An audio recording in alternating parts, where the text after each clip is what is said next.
Halo teman sinema, balik lagi sama gue Iga. Sekarang gue akan bahas salah satu film dari Netflix yaitu To The Bone. Jadi di sini diceritakan bahwa Ellen memiliki gangguan makan anoreksia nervosa. Bagaimana ya itu bisa terjadi?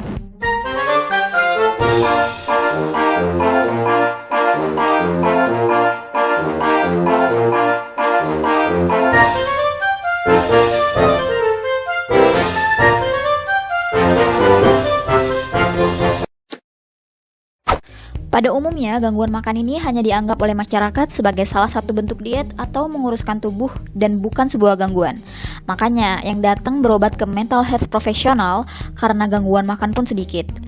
Berdasarkan data dari Singapore General Hospital, dilaporkan terdapat 140 kasus gangguan makan, tapi cuma 10-20% yang datang buat berobat.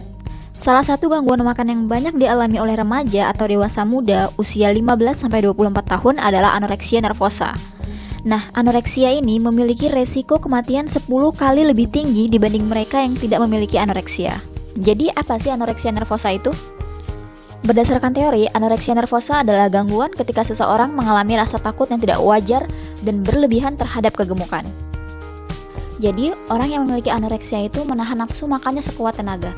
Padahal di sisi lain, sebenarnya mereka juga memiliki rasa lapar, mereka juga memiliki selera terhadap makanan, dan bahkan mereka mempelajari tentang kalori.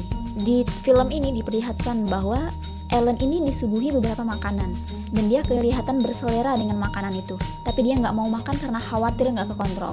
Nah, cara Ellen mengontrolnya itu dengan hafal setiap kalori dari makanan yang ada, sehingga dia akan ngerasa sangat berdosa ketika memasukkan sejumlah kalori yang ada di tubuhnya.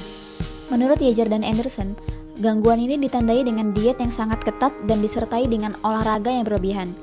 Contohnya kalau di film ini kita bisa ngelihat di sini Ellen sama sekali nggak makan, dia hanya ngerokok, dan tiap malam dia selalu melakukan olahraga secara berlebihan, kayak misalnya sit up. Berdasarkan DSM-5, anoreksia nervosa memiliki beberapa kriteria diagnostik. Yang pertama yaitu membatasi makan sehingga menurunkan berat badan menjadi sangat rendah secara signifikan di bawah normal, ditunjukkan dengan skor BMI yang kurang dari 18,5 untuk orang dewasa. Kemudian yang kedua, ketakutan yang intens terhadap kenaikan berat badan. Sangat takut menjadi gemuk meskipun berat badan aktualnya itu sudah di bawah normal. Kemudian yang ketiga, memiliki gangguan body image. Ini diukur dengan eating disorder inventory. Penting untuk dicatat bahwa yang bisa menegakkan diagnosis hanya mental health profesional. Kenapa teman-teman gak boleh mendiagnosis diri sendiri telah mengalami anoreksia? Karena bisa jadi teman-teman mistreatment nih. Misalnya teman-teman ternyata bukan anoreksia karena mengalami kriteria-kriteria yang sudah disebutkan tadi, melainkan gangguan lain, misalnya gangguan pencernaan atau mungkin depresi dan lain-lain. Nah, penanganan terhadap suatu gangguan ini tuh beda-beda, jadi nggak bisa didiagnosis sendiri. Kita butuh pertolongan profesional. Nah, teman-teman, kita perlu mewaspadai anoreksia ini karena dia memiliki beberapa dampak yang cukup berbahaya. Selain memiliki resiko kematian di atas 10%, orang yang memiliki anoreksia juga berpotensi selalu merasa cemas dan merasa tidak diterima oleh masyarakat, oleh lingkungannya karena tidak memenuhi standar kecantikan.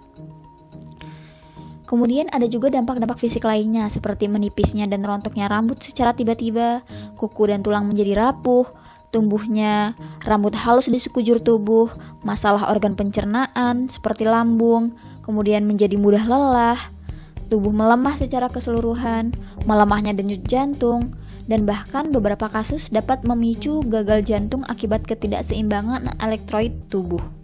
Lalu, faktor apa aja sih yang menyebabkan seseorang jadi memiliki anoreksia nervosa? Ada banyak teman-teman. Yang pertama yaitu faktor genetik.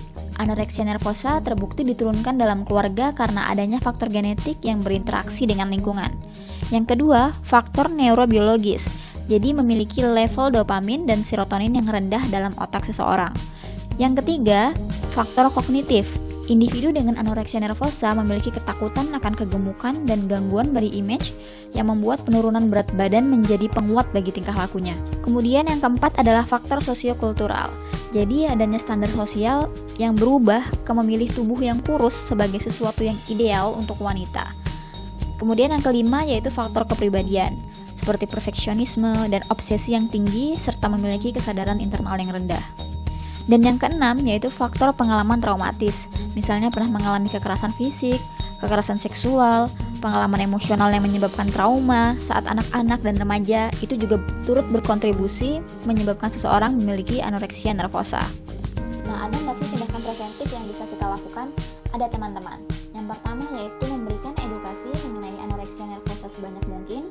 Kemudian yang kedua, membantu dan menolak tekanan sosial budaya akan bentuk tubuh yang ideal haruslah kurus. Kemudian yang ketiga adalah mengidentifikasi dan memberikan intervensi pada individu yang berisiko mengembangkan anoreksia nervosa agar mendapatkan bantuan profesional. Berdasarkan penelitian, ditemukan bahwa penanganan medis itu tidak terlalu efektif. Penanganan yang paling efektif justru adalah terapi keluarga karena mendapatkan social support. Di situ orang tua diminta untuk memberikan usaha yang terbaik, dukungan kepada anak-anaknya untuk mengembalikan berat badan idealnya, serta membangun hubungan baik antara orang tua dan anak. Nah, sekarang teman-teman udah tahu kan bagaimana itu terjadi? Kalau teman-teman memiliki rekomendasi film lain untuk kita bahas dalam sudut pandang psikologi, bisa banget nih teman-teman komentar di bawah. Kalau teman-teman merasa video ini bermanfaat, jangan lupa untuk like dan subscribe. Gue Iga, bye-bye!